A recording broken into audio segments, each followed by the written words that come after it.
શ્રીમદ ભાગવત સ્કંદ 7 પાનો number 290। Shri ગણેશાય નમઃ, શ્રી સરસ્વતી નમઃ, શ્રી ગુરુભ્યો નમઃ, શ્રી મહાપ્રભુજીને નમઃ, મારા ગુરુદેવ શ્રી વ્રજલાલ જીવન નમઃ, શ્રી રામચંદ્ર ડોંગર મહારાજને નમઃ। ઓમ નમો ભગવતે વાસુદેવાય। શ્રી કૃષ્ણ શરણમ મમ। બહુ સંપત્તિથી પરમાત્મા મળતા નથી। અનેકવાર પૈસો ભગવત સેવામાં, ભગવત ભજનમાં વિઘ્ન કરે છે। બહુ જ્ઞાન થાય તે તર્ક કુતર્કમાં પડે છે, તે પછી ભગવાનની સેવા સ્મરણ બરાબર કરી શકતો નથી। જે બહુ જ્ઞાની થાય છે તે આરંભમાં કુતર્કો કરે છે, આરંભમાં શ્રદ્ધા રાખી સેવા સ્મરણ કર્યા વગર ચાલતું નથી। બહુ ભણેલા કુતર્કો કરે છે, કહે છે પહેલાં ચમત્કાર બતાવો, તે પછી તમારા ઠાકોરજીને નમસ્કાર કરું। વૈશ્યા પ્રથમ ચમત્કાર બતાવે છે તે બીજાને ખુશ કરવા માટે। વૈશ્યાને બીજાની જરૂર છે, ઈશ્વરને કોઈની જરૂર નથી। તમને ઈશ્વરની જરૂર હોય તો ખૂબ શ્રદ્ધાથી સેવા સ્મરણ કરો, પછી તે ચમત્કાર બતાવે છે। ઈશ્વરના સેવા સ્મરણ કરો પછી જુઓ કેવું પરિવર્તન થાય છે। તે પ્રમાણે જાદુગરને પૈસાની જરૂર છે એટલે પહેલાં ચમત્કાર બતાવે છે। પહેલાં ચમત્કાર પછી નમસ્કાર એ વ્યવહારનો કાયદો છે। ભગવાન એવું કરતા નથી। ઈશ્વરને ત્યાં પહેલાં નમસ્કાર પછી ચમત્કાર। સરળતા અને માનવતા એ જ છે કે પહેલાં નમસ્કાર અને પછી ચમત્કાર। ચમત્કાર વિના નમસ્કાર એ માનવતા છે, ચમત્કાર પછી નમસ્કાર એ અભિમાન છે। જરા વિચારો, આ જગત એ જ ચમત્કાર છે। ફૂલમાં સુગંધ કેવી રીતે રાખી છે, એક સૂક્ષ્મ નાના બીજમાંથી મોટો વડ થાય છે। માતાના સ્તનમાં દૂધ કોણ બનાવે છે? જગત ઈશ્વરના ચમત્કારોથી ભરેલું છે। વ્યવહારમાં અંધશ્રદ્ધા રાખવી પડે છે। ડૉક્ટરથી અનેક કેસ બગડી જાય તેમ છતાં તે સારું કરશે એવી શ્રદ્ધા રાખવી પડે છે। ડૉક્ટરોને કહો કે પહેલાં ચમત્કાર બતાવો તો તે બતાવી શકે નહીં। ડૉક્ટરમાં વિશ્વાસ ન રાખો તો ડૉક્ટર દવા આપે નહીં, અને દવા પેટમાં ગયા વગર રોગ જતો નથી। તે પ્રમાણે સેવા માર્ગમાં પ્રથમ શ્રદ્ધા રાખવી પડે છે, પરમાત્મા શ્રદ્ધા રાખવી પડે છે। ભગવાન ક્યાં આરોગ્ય છે, ઓછું કેમ થતું નથી? બહુ ભણેલાના હૃદયમાં આવા કુતર્કો થાય છે, પણ ઠાકોરજી તો ભાવ જોઈ પ્રસન્ન થાય છે। ઠાકોરજીને ભોગ ધરાવો ત્યારે તેમાંથી રસ સાર ખેંચી લે છે। પરમાત્મા રસ ભોગતા છે। ખરેખર ઠાકોરજી આરોગવા લાગે તો આ કળિયુગમાં કોઈ ભોગ ધરાવે કે નહીં તે શંકા છે।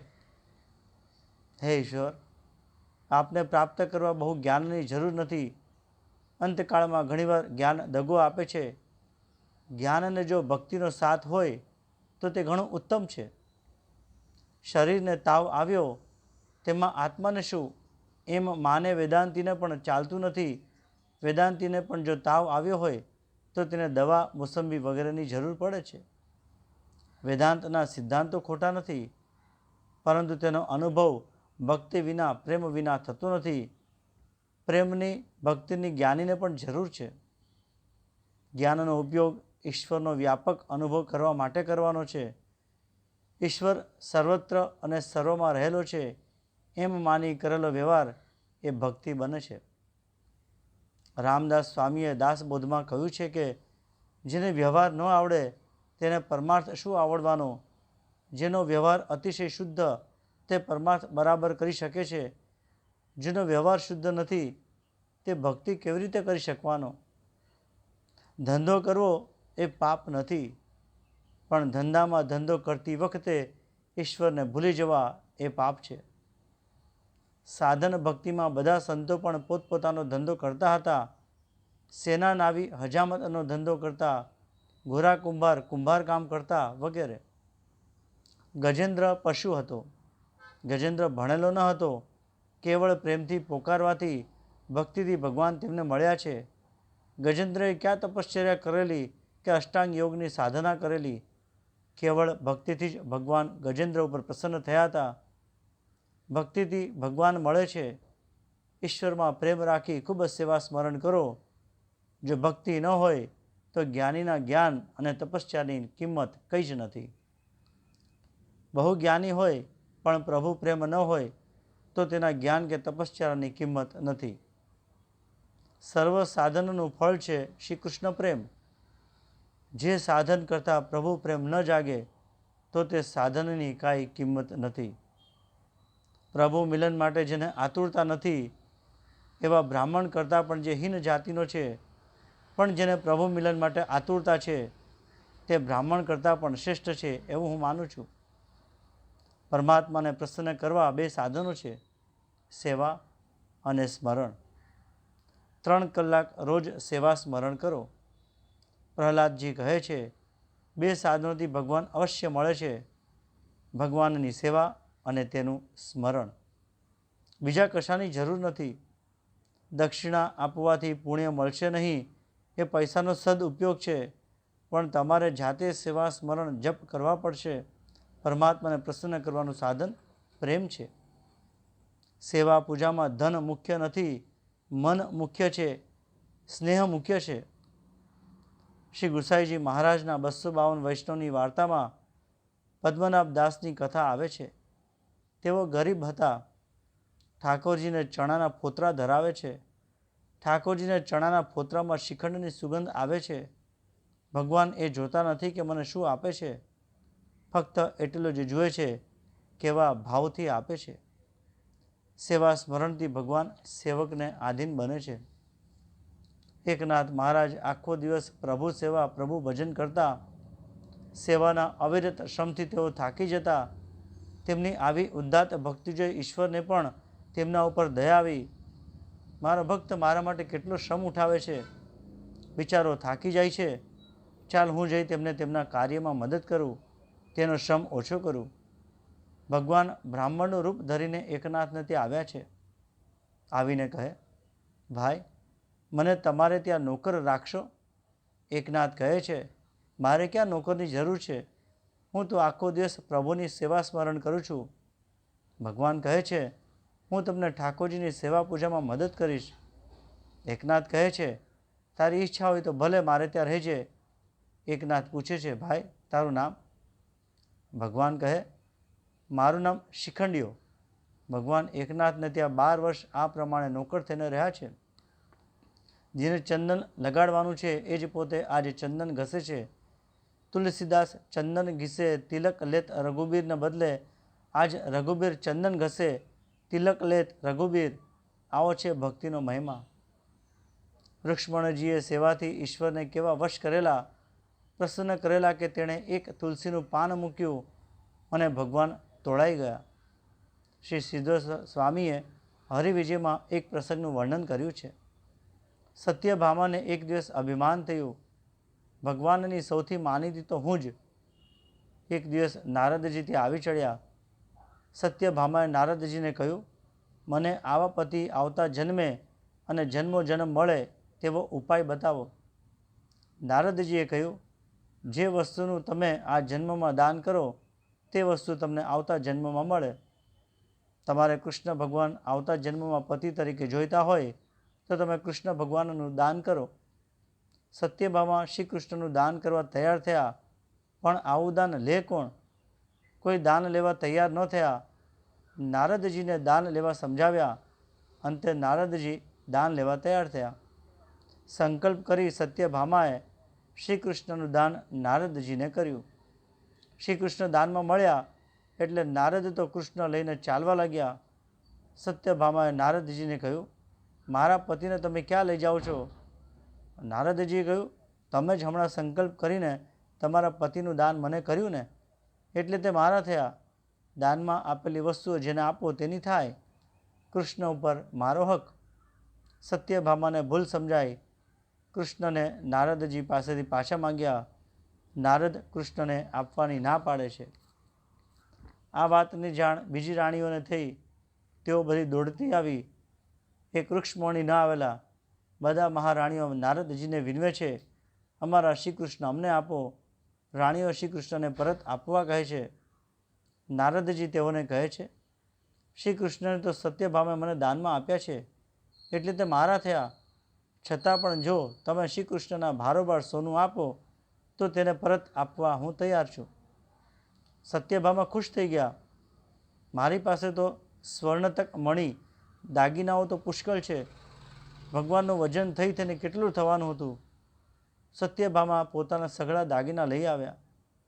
છાબડીના એક પલ્લામાં શ્રી કૃષ્ણને બેસાડવામાં આવ્યા અને બીજા પલ્લામાં સત્યભામા પોતાના દાગીના મૂકવા લાગ્યા.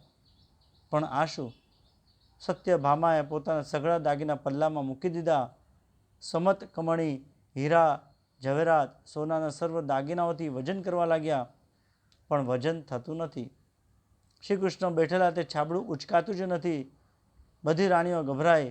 તેઓ દોડી ગઈ અને સર્વ પોતપોતાના સુવર્ણના દાગીનાઓ લાવવા લાગી. સર્વ રાણીઓના દાગીનાઓ છાબડાના પલ્લામાં મૂક્યા, પણ શ્રી કૃષ્ણ તોળાતા નથી. જીવને અભિમાન આવે તો ભગવાન હલકા કેમ થાય? શ્રી કૃષ્ણની કિંમત શું જર ઝવેરાત કે સુવર્ણના દાગીનાઓથી થાય? રાણીઓ શ્રી કૃષ્ણની કિંમત દાગીનાઓથી કરવા લાગી, એટલે હજારો મણ દાગીનાઓથી ભગવાન તોળાતા નથી. સત્યભામાનું અભિમાન ઉતારવા આ લીલા હતી. સર્વ રાણીઓ વિચારમાં પડી ગઈ, હવે શું કરવું? સત્યભામાએ દાન કરીને મોટી ભૂલ કરી છે. સત્યભામા રૂક્ષ્મણીને શરણે ગઈ. આ વાતની અંતે રૂક્ષ્મણીને જાણ થઈ. રૂક્ષ્મણી ત્યાં આવ્યા. ભગવાન કેમ તોળાતા નથી તેનો ભેદ રૂક્ષ્મણીજી જાણી ગયા. બીજી રાણીઓને કહેવા લાગ્યા, ભગવાનને કંઈ દાગીનાથી તોળાતા હશે. રૂક્ષ્મણીએ તુલસીનું એક પાન છાબડામાં મૂક્યું અને ભગવાન તોળાઈ ગયા. તુલસીનું પાન રૂક્ષ્મણીએ ભાવથી પ્રેમથી અર્પણ કર્યું, તેથી ભગવાન તોળાઈ ગયા. તુલસીને પાંદડે તોલાયો મારો વાલમો. આ પ્રમાણે બોડાણા માટે ભગવાન સવા વાલના થયા હતા.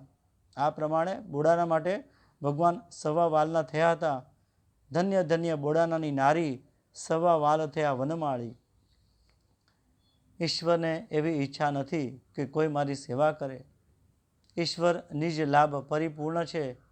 તેને કોઈ વસ્તુની અપેક્ષા નથી. તે સ્વયં આનંદરૂપ છે. તેની ઈચ્છા એવી નથી કે વૈષ્ણવ મને ભોગ ધરે. ઈશ્વરને ખાવાની ઈચ્છા નથી. ઈશ્વર નિષ્કામ છે. ભક્તોને રાજી કરવા ભગવાન આરોગ્ય છે. ભગવત નિવેદન કર્યા વગર કંઈ ખાશો નહીં. ઈશ્વરનું ઈશ્વરને અર્પણ કરવાનું છે. પ્રેમથી અર્પણ કરશો તો ભગવાન પ્રસન્ન થશે. ઈશ્વરને અર્પણ કર્યા વગર ખાય તે ભૂખ્યો મરે છે. ઈશ્વરને અર્પણ કરશો તો અનંત ગણું બનાવીને ઈશ્વર પાછું આપશે.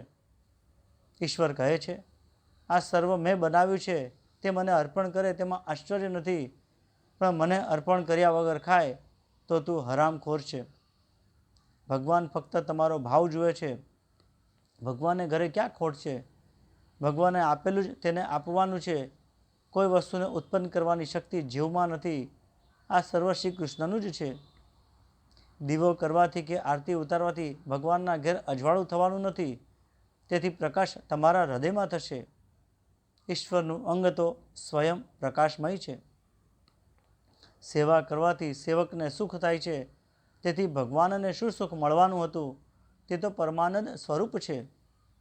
જીવને આપનાર ઈશ્વર છે, પરંતુ મનુષ્ય નિવેદન કરે એટલે ભગવાન પ્રસન્ન થાય છે. સેવા અને પૂજામાં ભેદ છે. જ્યાં પ્રેમ પ્રધાન છે તે સેવા, જ્યાં વેદ મંત્રો પ્રધાન છે તે પૂજા. પૂજા કરો તો અનન્ય પ્રેમથી પૂજા કરો. સ્નેહ વગરનું સમર્પણ વ્યર્થ જાય છે. સારા કપડાં બગડવાની બીકે મંદિરમાં મનુષ્ય ભગવાનને સાષ્ટાંગ પ્રણામ કરતો નથી. નરક કપડન કો ડરત હે, નરક પડન કો નાહી. સર્વ ઈશ્વરનું જ છે, ફક્ત તેને અર્પણ કરવાનું છે. તમારી અર્પણ કરવાની રીતથી તમારો ભાવ દેખાઈ આવશે. દક્ષિણમાં એક કથા પ્રચલિત છે. એક ગામમાં એક ગૃહસ્થ અને ત્યાં લગ્ન હતા. વિઘ્નનાશ માટે સર્વપ્રથમ ગણપતિજીની પૂજા કરવાની હોય છે. ગોર મહારાજે પૂજા વખતે જોયું તો ગણપતિની મૂર્તિ હતી નહીં. હવે શું થાય? ગોર મહારાજ જ્ઞાની હતા. જ્યાં પ્રેમથી પધરાવો ત્યાં આવીને ઈશ્વર વિરાજે છે. સોપારીમાં પણ ભગવાન આવીને બેસે છે. ઉત્તમમાં ઉત્તમ વસ્તુ ઠાકોરજીને અર્પણ કરવી એ ભક્તિ છે. નૈવેદ્યનો ગોળ હતો, તે ગોળના ગણપતિ બનાવ્યા. યજમાનને પૂજા કરવાનું કહ્યું. ધૂપ દીપ થયા પછી નૈવેદ્ય અર્પણ કરવાનો સમય આવ્યો. નૈવેદ્યના ગોળના તો ગણપતિ બનાવ્યા હતા, હવે નૈવેદ્ય લાવવું ક્યાંથી? એટલે ગોર મહારાજે ફરીથી તે ગોળના ગણપતિની મૂર્તિમાંથી થોડો ગોળ કાઢી લીધો અને ગોળનું નૈવેદ્ય ધર્યું. ગુળાચા ગણપતિ ગુળાચા નૈવેદ્ય. ગોળના ગણપતિ અને ગોળનું નૈવેદ્ય, આવી પૂજાથી પણ ગણપતિ પ્રસન્ન થાય. યજમાનના કાર્યમાં વિઘ્ન ન આવ્યું, કારણ આ કાર્ય પાછળ ભાવના તો શુદ્ધ હતી ને. વસ્તુનું મહત્ત્વ નથી, પણ ભાવનાની મહત્તા છે. સેવા સદભાવથી કરો તો સફળ થાય. સેવા કરતાં રોમાંચ થાય. સેવા કરતાં આંખમાં આંસુ આવે તે સેવા સાચી સેવા. સેવા ક્રિયાત્મક નહીં, ભાવાત્મક હોવી જોઈએ.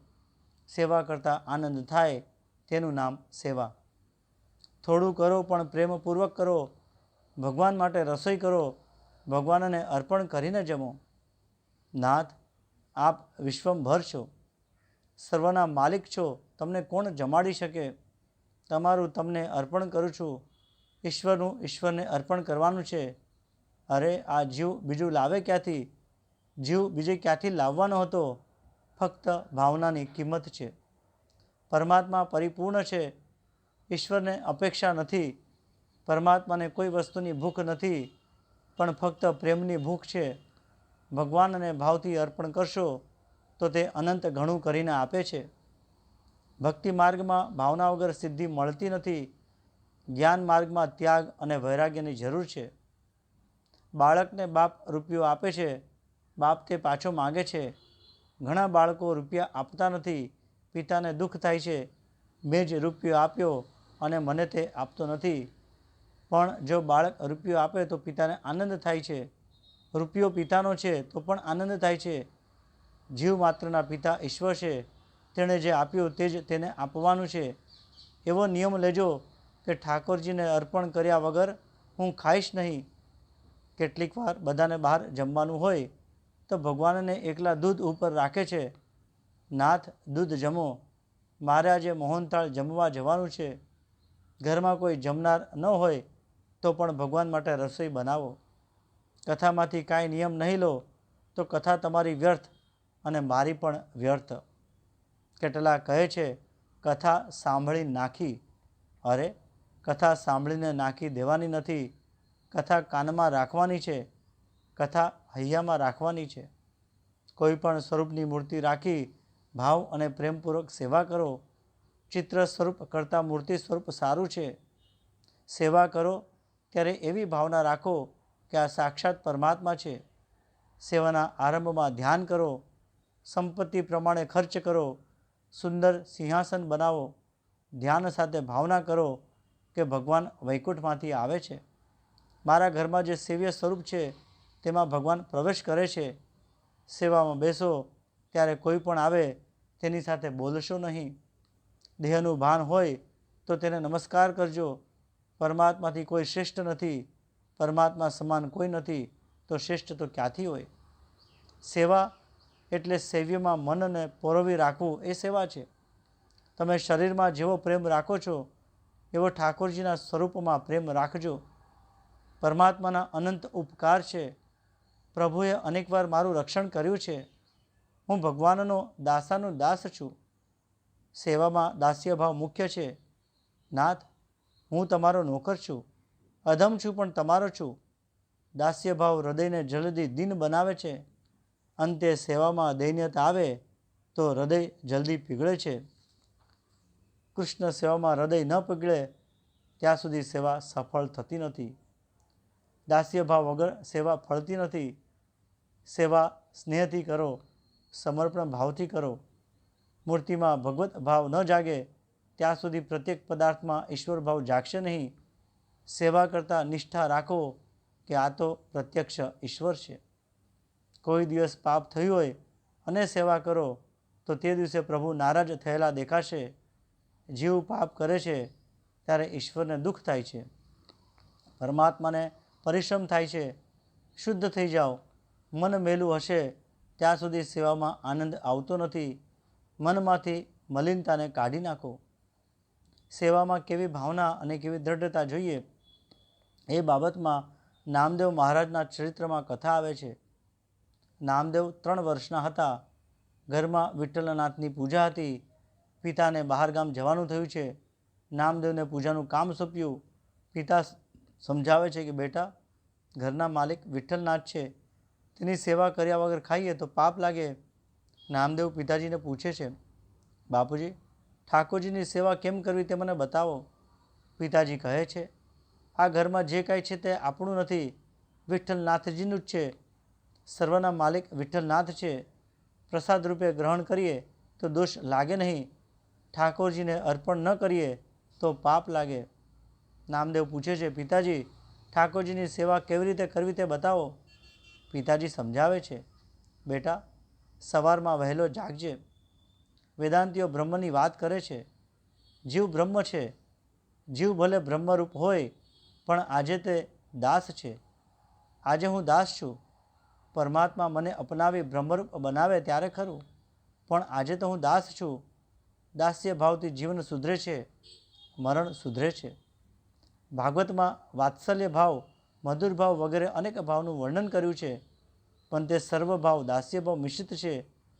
દાસ્ય વગર જીવની દયા ઈશ્વરને આવતી નથી. અહીં આ કથાને વિરામ આપું છું. કૃષ્ણાર્પણ.